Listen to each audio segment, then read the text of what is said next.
full disclaimer, by the way, he says he gets scared and all these feelings. I don't notice that at all. So if it's competition, I'm gonna want the submission. Like anything choking from the back is usually my favorite. facts. Elbow to chin, grab the bicep here, and scoop. Don't do it at all. Even if you lose, you still gain all that experience. On the flip side of that, going and doing something you're not really good at, it sort of sucks. So train like a champ, right? Train like a champ. Welcome to another episode of the Transform Podcast. I'm here today with Engels, a friend of mine and actually a training partner here at Rise Jiu Jitsu. But I wanted to remind you guys before we start, if you're looking for a podcast that tells you about how to transform your health, wealth, and relationships, you've come to the right place. Please subscribe. Yeah. Engels, my brother. How's it going, Noda? Yeah, so good to have you here, man. I appreciate the opportunity to talk to you outside of the mats and just to get to know you a little bit better. So why don't you tell me a little bit about you?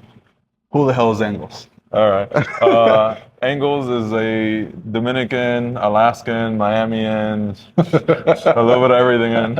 Yeah, I was born here in Miami. Okay. I was raised in Anchorage, Alaska, and then I currently live back here in Miami. And then you already said it, we train here at Rise Jiu Jitsu. So what triggered that move from Alaska to down here to Miami? Like two opposites. Yeah, no, it's way too hot here, right? So you rather go back home? So I love Anchorage, Alaska. I have a tattoo of Anchorage, Alaska, but right now my mom lives here and I'm a big family and like I love training down here and you just get used to it, man. Okay, beautiful. The reason why I wanted to have a conversation with you, as I mentioned, like some of the stuff we do here is about health and about mindset and all that stuff. So I think, like, man, whatever you put your mind to, like you really go hard at it. Yeah. So tell me, where does that come from? So like mindset is just like for me, it's just like I do get nervous. I do go through these same feelings as everybody else. I get nervous, I get anxious. All those things run through me. It's just that it doesn't stop me, right? The anxiety never stops me. The nerves doesn't stop me. I compete regularly. I compete. I've already competed twice this year, 7 matches. Last year I competed like 7 times, had like over 20 matches. And then, it's just that, getting better after each competition is a huge boost. After every competition, I come back and I feel better, I move better, I see things clearly, and then it just helps me in general. So it's just like the win is always going to be worth it, and even if I lose, I always get better.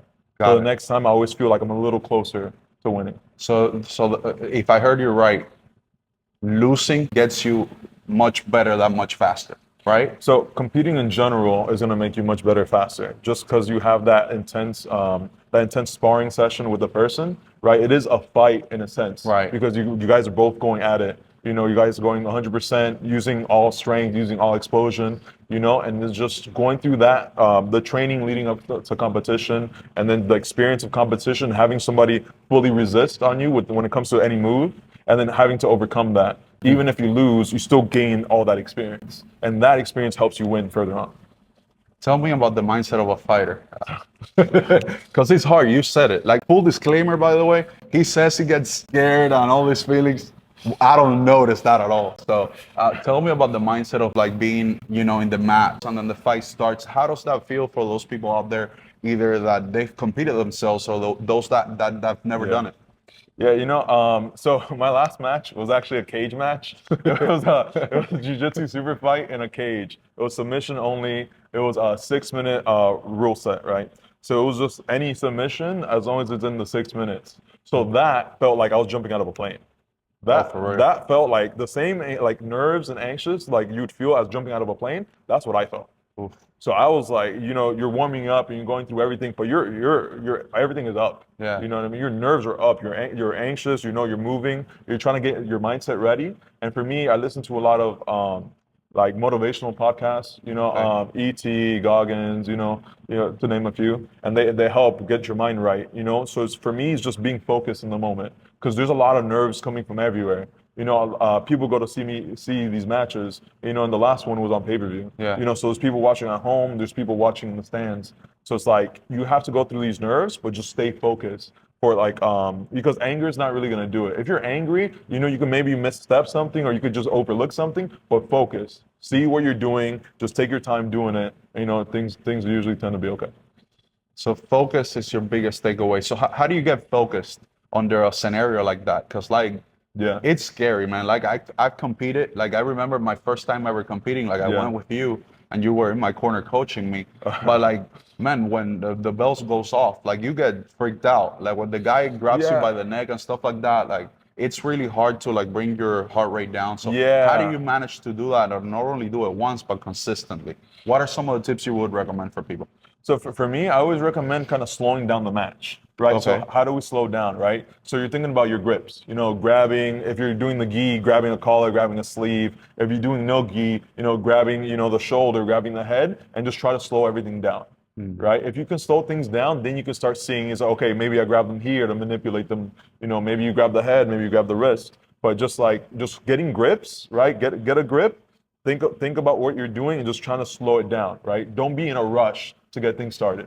Because a lot of people get tired. Yeah. You know, imagine, I'm 220, you know what I mean? So it's just like a lot of people get tired. Yeah. So you know that if you slow it down and they start freaking out, you know, you can keep your energy, you know, collected and you can manage through the match. But if you go crazy in the beginning, you're gonna get tired. So and then you can make a mistake and then you're playing catch up.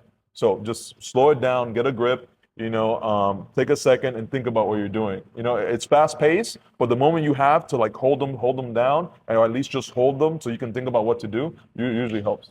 Very cool, man. That's actually you've taught me a lot, you know, to slow things down. Yeah. So I'm glad to see the consistency. I appreciate that. Yeah. Tell me about so Engels, something else he's doing, by the way. He's actually you're coaching my son, Oh yeah. little Alex here in Yeah. class. So one of the things you're doing here to help out Arise is like coaching the kids. Yeah. Tell me how teaching other people does that make you better?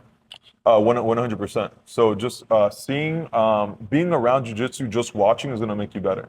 So to take that step further, you know, coaching even the kids is going to make you better because they're still doing, you know, arm bars, you know, they're still going to mount, they're still doing the same techniques as an adult, but they're just like in a kid body.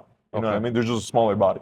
So like to be able, you know, to using your underhooks, to using your cross faces, using, you know, the same positions, and then you see is like, oh, the kid got bumped off because he didn't have an underhook. You know what I mean? Or he's just not paying attention. He's looking up in the air. He's just, I don't know what he's looking up, but like half the kids are like, you know what I mean? So it's just focus and like you could see, you know, the kids that are focused that can like put correct positioning and they have good base, you can see them succeed. You know, and it's the same techniques we use as an adult. So if the kid is focused and does the actual, you know, get your stabilized positions, you know, go for takedowns, still they use the same things we do. Okay. Interesting. I'll take you now to like one of my favorite sections of the podcast, which is like the infamous misconceptions. So tell me, in your opinion, submission or position? What's more important? Okay. So for me, if it's competition, I'm gonna want the submission. Okay. All right. If it's competition, I would prefer the submission. You know, I like arm bars. I like chokes from the back. I think my most high percentage is chokes from the back, rear nakeds, and just collar chokes, bow and arrow chokes. Like anything choking from the back is usually my favorite. Facts. Yeah, chokes from the back, right? Right? Yeah. So if it's just training, you know, I like to work on positions, you know, and then sometimes I'll hold the submission, but I won't finish it so I can let the person get out so I can see the reactions. Okay. You know, so I'll hold an arm bar and then I'll see them turn right and see how I adjust it. I see them turn left and see how I adjust it. So you're studying the game. Yes. Live. Yes. Okay. Yes. I'm studying reactions. Yeah. You know, so like let's say like I'm going for a new arm bar that I haven't done. You know, I'll hold it, but I won't finish it to see how the person reacts. And that's how I learn how to defend those reactions or how to reattack. Yeah. Guys, for context, in this gym, and I've told you this, so you know, no shame on me saying this here live. Engels is like my guy to beat. Not because, you know, like I got nothing against him, no beef. It's just like I consider him so good and having the skill set that I want to attain that he's currently my guy to beat. So Engels, tell me how long you've practiced jiu-jitsu for context. How long have you been doing this? So I've been doing this since 2019, so about 5 years. Oh wow, man. That's not a long time. Yeah. That's not a long time. I thought you would have been doing this for longer. So I did 5 years. I've been doing 5 years of jiu-jitsu, and then I have a year of wrestling. Okay. So the year of wrestling did help, just your base. It helps takedowns. It helps you defend takedowns. So that helped. But honestly, I've done more jiu-jitsu than anything else. Okay. So, and then I've competed all white belt, blue belt, now Yeah. purple belt. I've already competed, and that helps. That, and I'm a coach. I coach weekly. You know what I mean? That also helps, and that like progresses you. So you think that it's a function of hours to get really good at jiu-jitsu? It's just a function of the hours you're putting in the mats, or what would you say it is? Because you mentioned a lot of things. You mentioned competing, you Yeah. mentioned coaching, you mentioned just being involved, but is it a function of the hours, or is it just being strategic with doing stuff that would actually make you better, such as competing and Yeah. coaching and all that stuff? What is it? So specifically when it comes to hours, right? And so it doesn't matter if you put 1 minute into jiu-jitsu or 1 hour, right? Every time I've trained jiu-jitsu, I've gotten dividends from it. I've always gotten better, never worse, right? I've always gotten better, right? So with that being said, right? So the hours you put in will help, right? With that being said, you need quality hours. Okay. You know, What does that mean? So if you're training 3 hours, 4 hours a week, where you're not doing anything, you're not really working on anything specifically, you're not really drilling, you're just kind of flowing around and not like really trying new things, you're Okay. only going to get stuck with your same game, you know? I see. So let's say your game is passing, you try to pass and you only stick to passing, you're only ever going to develop passing. You know what I mean? So learning fundamental drills when it comes to like everything and then trying new things. I constantly switch. I'll be passing for like 2 weeks and then I'll work on my guard for like 2 weeks. So going to that point, I think that you're absolutely right, and the reason why I know is because Yeah. that's exactly what I do. Like I've stuck to, like for as long as I know, like as you know, my game is like Yeah. smash and pass, you Yeah. know? And then like side control, whatever.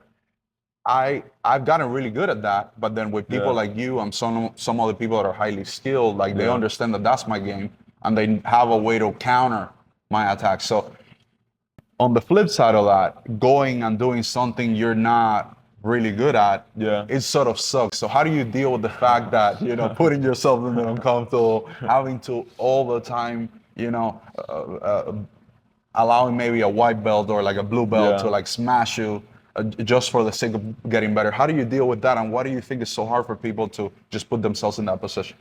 So I think if you're definitely working on something you're not used to or working on a weakness, you kind of have to be mentally prepared, you know, that day you're not going to win, you know, you might not win any round that day. Okay. So I think you have to be mentally prepared, like tell yourself, you know, hey, you know, we're just working on these things that we need to work on. And then just like, no matter the outcome, you know, you practice this, you're still going to get a little bit better. I see. You know, so you kind of have like that white belt mentality where just like, you know, it might not be good now, but you keep training and it's going to get better. So like on days that like I'm working on something new, I already know it's like, okay, I might get passed today, I might get choked today. You know, like you've passed my guard? You've passed my guard because like Very few times. you know, sometimes I don't do the thing correctly, you pass my guard and I have to work from it. Yeah. You know what I mean? And it's just like, you know, you have to be mentally prepared that day. It's like, hey, you know, I might not be good today, you know, but just have the mentality that like, you know, the next day I'm gonna get better and then just keep going. Got it. So positioning your future improvement Yeah. ahead of like the success of today. Who cares Yeah. about today? Let's just think about the future. Yeah, of course. Because for me, you know, jiu-jitsu is not today, it's not tomorrow. To me, it's just like I think about it my whole entire career. Yeah, I was gonna ask you about that. Like, what's the ultimate goal for you with jiu-jitsu?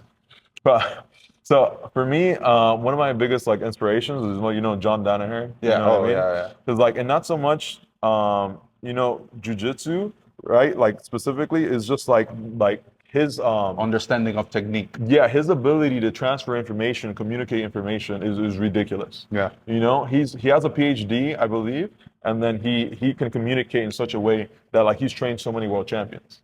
And it's like, yes, the jiu-jitsu part is amazing, but just his ability to communicate information is superb, is like second to none, at least in my opinion. You know, so for me to be able to communicate information to that degree is my goal. You know? So coaching, becoming a professor is in your future. Yeah, for me, it's coach. I love coaching. I love coaching. I like it. Coaching kids, I coaching see adults. it, dude. I see it in the match Yeah. with the kids. So, and Yeah. you do it with me, and you do it with Yeah. everybody here. So, Yeah. amazing.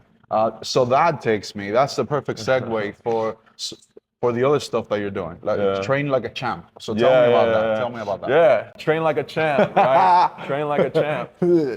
So train like a champ is just kind of like a moniker that like we've been saying, just like me and the people surrounding me. It's just like, you know, I've won and I've lost, but I've always trained in the mindset that like, yo, I'm doing my best so I can win. Yeah. You know, so that includes, you know, drilling technique. That includes going to the weight room. That includes running. That includes bike sprints. That includes just mentality. That includes all of it, right? So train like a champ to me means just like we're gonna do whatever we can to win. So we might not win, but we're gonna train our hardest to make sure that happens. So I go to the gym like 4 or 5 days a week. Some days lighter than others. You know, Yeah. I go heavy on certain days. I go light on certain days. I'm always doing cardio at least 3 or 4 days a week, and then I train like 5 or 6 days a week. And Damn. then How do you? Because, dude, and this is the actual reason. Like we arrived to the actual reason why I invited you on the podcast. Yeah. Like as you noticed, I'm not the best physically, right? Or none of that stuff. So, and one of the reasons is like I'm happy to admit it. It's like the excuses that I give myself. Yeah. Like I don't want to wake up in the morning. Like I don't want to track my calories. Like all that crap that everybody struggles with.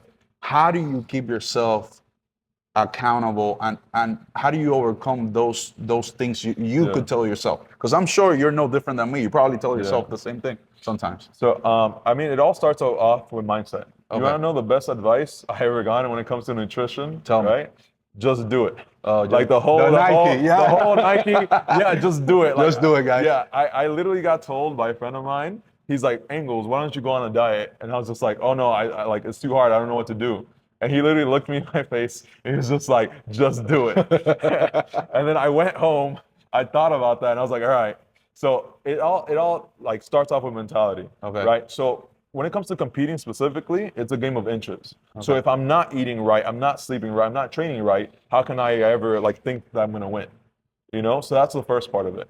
Second part of it is I try to do little adjustments, you know what I mean? So like when it comes to like food, for me, my biggest thing is like protein, right? I try to, you're supposed to eat about like a pound to like a pound and a half of like your body weight, you know what I mean, in pounds. Yeah, you know what I mean? Most people, like I find that almost impossible to do because like I'm so used to like rice and beans and stuff that I take in probably 3 times more carbs than protein in my daily consumption. Being honest. So for me, I always prioritize protein. Okay. Right. So for me, is I don't count protein, but I try to eat like 3 meals a day, and I have a protein shake. You know. Got it. So 3 meals a day, I'm on a protein shake. Yes, that's what I usually aim for. So when it comes to protein, I try to do like steak, chicken, fish, you know, pork. I'll take in anything.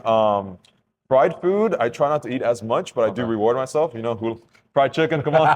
Fried chicken, you gotta get the fried chicken. This section is not for the vegans, okay? Yeah. So, but I try to do most things, like most types of meat is fine for me.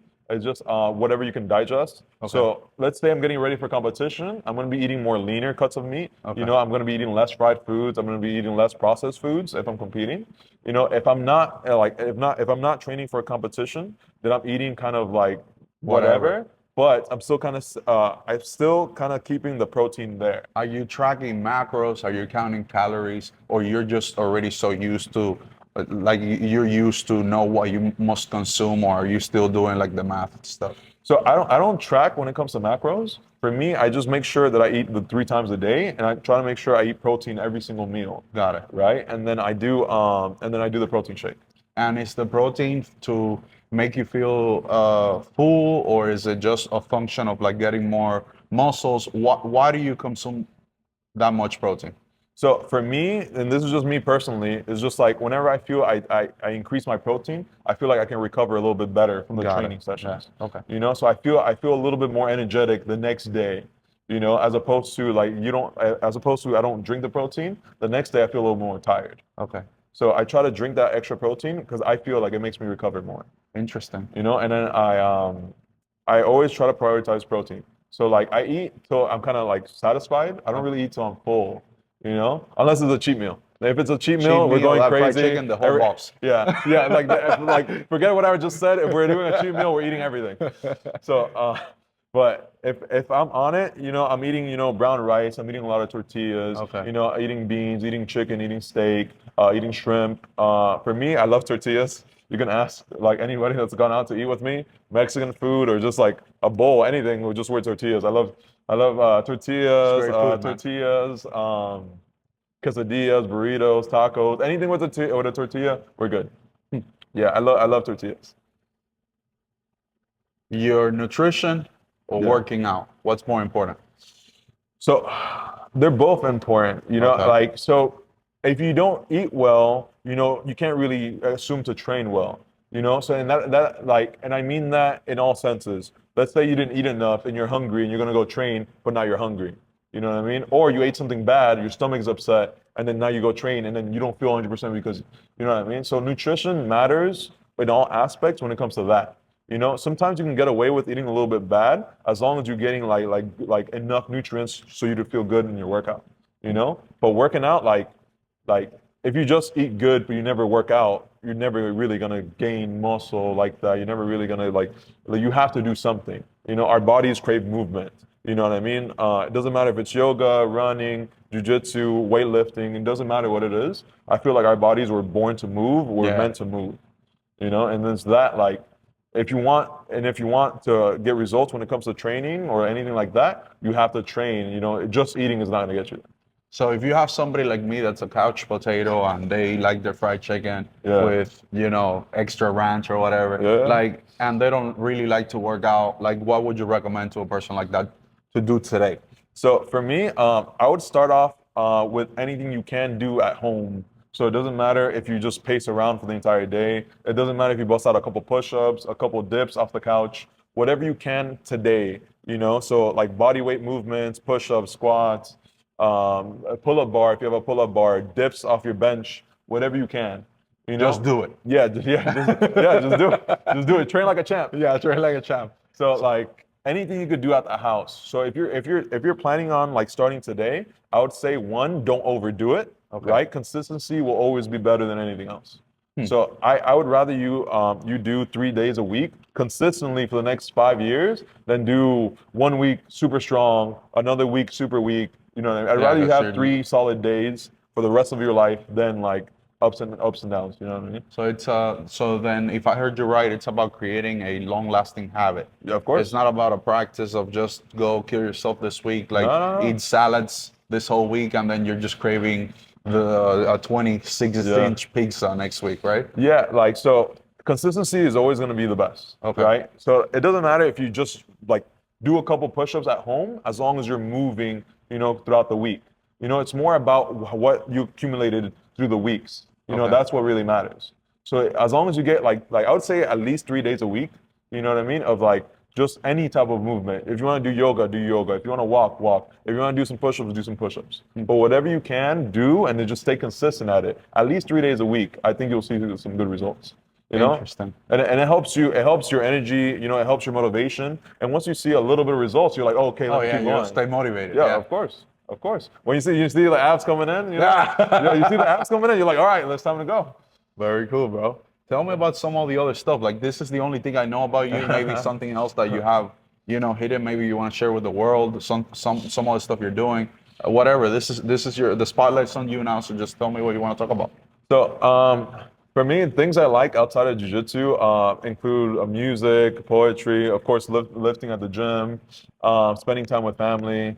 I think definitely just music. I like all types of music. I've been kind of getting into rock. Oh, for real? I can Yeah. see that. Yeah, so all types of rock, punk rock, metal, indie, it doesn't matter. Like I've been getting into a lot of rock lately. I do spend a lot of time with my family. I came up with a single mother household, so it was just me and my mom for the most part. And then, she raised me basically by herself. And so, like growing up with her, I was super close to her, and I've always been super close. And I spend a lot of time with the family. Shout out to mom, by the way. Yeah, A hero. mommy. Yeah. Yeah, besides jiu-jitsu, my first love was always lifting and then like powerlifting. I used Oh, to like, for real? yeah, lifting heavyweight, heavy deadlifts, heavy squats, heavy bench presses. like I've never been the best at bench pressing, but I did deadlift 500 for one, and I did 455 for one in a squat. What got you started in, And for jiu-jitsu? example, in lifting and Okay. jiu-jitsu? Like, you're very passionate about like sports and Yeah. your physique and all that stuff. Yeah. When did that start and why? Okay. So lifting started just because I wanted to get active. So I have ulcerative colitis. So ulcerative colitis is an inflammation of the intestine, Oh right? wow. And that causes a whole bunch of discomfort and like urgency to use the restroom, and then, like a lot of different things with your stool, and it's not fun stuff, right? It's not. It's Doesn't not. sound like No, it, I yeah. wouldn't recommend. I wouldn't recommend it at all. Don't recommend it, don't get it, okay? Just don't Yeah. go get there. Yeah. So it's ulcerative colitis. They didn't tell me why it happened. They just said something changed in my immune system and my gut health. Wow. So that causes a lot of urgency. It causes just like stomach aches. It causes just pains, and it's just like it's not really like fun to deal with. Of course. So because of that, I was very weak when I was diagnosed with it, and so I wanted to really like train to kind of counteract that, you know. And I've always felt that like lifting and just being active has helped me like stay healthy. You know, Wow. yeah. When I get checked up by the doctor, they only tell me like good things, like, but knock on wood. Yeah. You So know? then you're telling me that what got you into training and trying to become physically stronger Yeah. was actually that you were physically weaker at one point, Yes. and then training helped you overcome a lot of that stuff. Yes. So Incredible. yeah, I got diagnosed at 18, and I'm turning 28 now in a couple weeks. Wow. So it's been 10 years of like ulcerative colitis, and then like you know, it's not the easiest thing to deal with because it's constantly like it's like a daily thing. And if you don't eat well, like in the sense of like things that agree with my stomach, Yeah. then like I'm gonna have pain on that day, you know, and then like that can affect the training. So I try to eat, you know what I mean, things that agree with my body so I can go train. And then when it comes to jujitsu, I got into jujitsu just because like I grew up, you know, UFC, Anderson Silva, you know what I mean, BJ Penn, George St. Yeah. Pierre, you know, I grew up watching, and then I also watched WWE a lot, you know, and it was just like, you know, just grappling and just like the whole like art and just like the showmanship of it, you know what I mean, always attracted me. And so as I grew up, you know, I did wrestling in high school, and then some guys were doing jujitsu, and they're just doing jujitsu literally like at a random gym. And then Oh. they're like, we need people, and I was just like, all right, let's go. Wow. And I fell in love with it, and then haven't looked back. What does jiu-jitsu mean to you? Jiu-jitsu is art. For me, it's art. So like for me, my head, I like poetry, I like music, I like looking at art. For me, jiu-jitsu is art. You know, jiu-jitsu is the art of like manipulating positions, manipulating people into positions, submissions.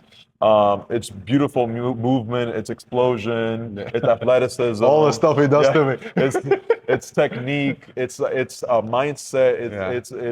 it's chess, it's everything. You know what I mean? It's like chess and like sports had a baby, and it became jiu-jitsu. I could totally see that, Yeah. bro. Because that's what I believe. That's almost exactly what I believe. Yeah, yeah.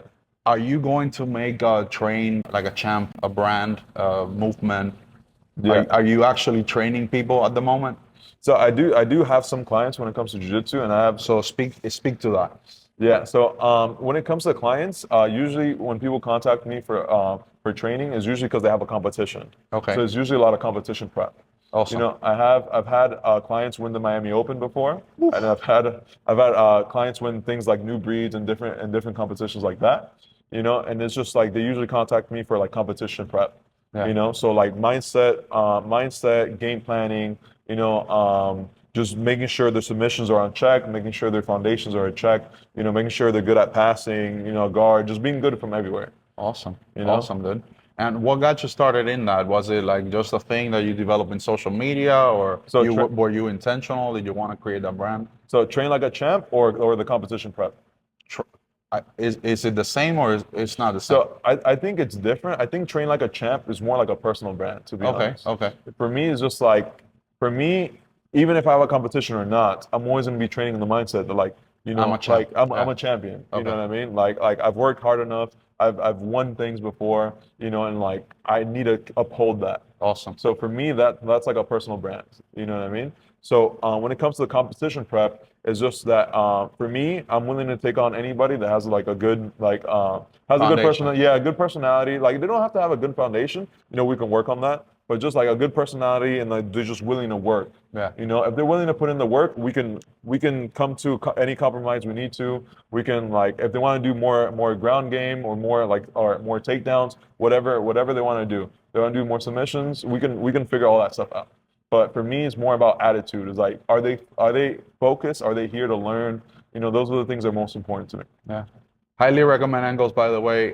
He actually kicks my behind here all day long, and he's really a great, excellent sparring partner.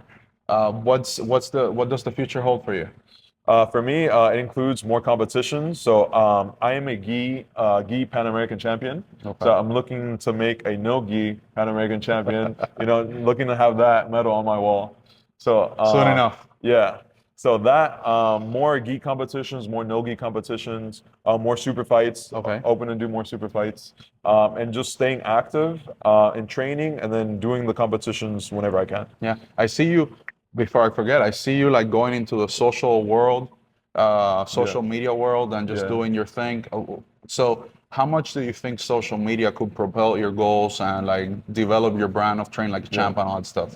So I feel like, you know, for the last match that I got booked was a super fight, and it was a cage match. Yeah. You know, so I feel like if I didn't have the brand that I have already, I wouldn't have gotten that. You know, because they reached out to us for that match, and it was last minute. It was 4 days, and then like I don't think we would have had that if it wasn't for the brand. The visibility that you have because of social media. Yeah. So I feel like that I do all different types of videos. I do jiu-jitsu breakdowns on my channel on like SoFlo Grizz at Instagram. We'll YouTube. put it right here, okay, guys? Yeah. So Say it again. We'll put it right here. SoFlo Grizz on YouTube, on Instagram, SoFlo Grizz. Awesome. So and I feel like, you know, one of the things they said to me is just like we really enjoyed all the posts we've been making, and they also said they were really happy with how we run the social media. You know, so I have myself and I have a couple other advisors that help me out when it comes to the social media. Yeah, you know, man, and then you're doing cool stuff. Like it's growing. And you're consistent. So going back to the same thing in the mats, like consistency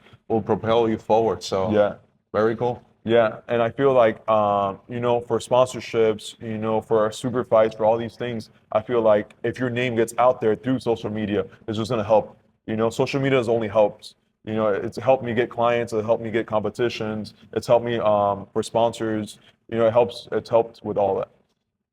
Awesome, dude. Well, Engels, man, this was badass. Thank you for being here with me. I really appreciate it. And I just to be able to hook people on the other side, I want you to like choke me, and we'll plaster this at the beginning of the video just to make it funny. So you just choke me any way you want, bro.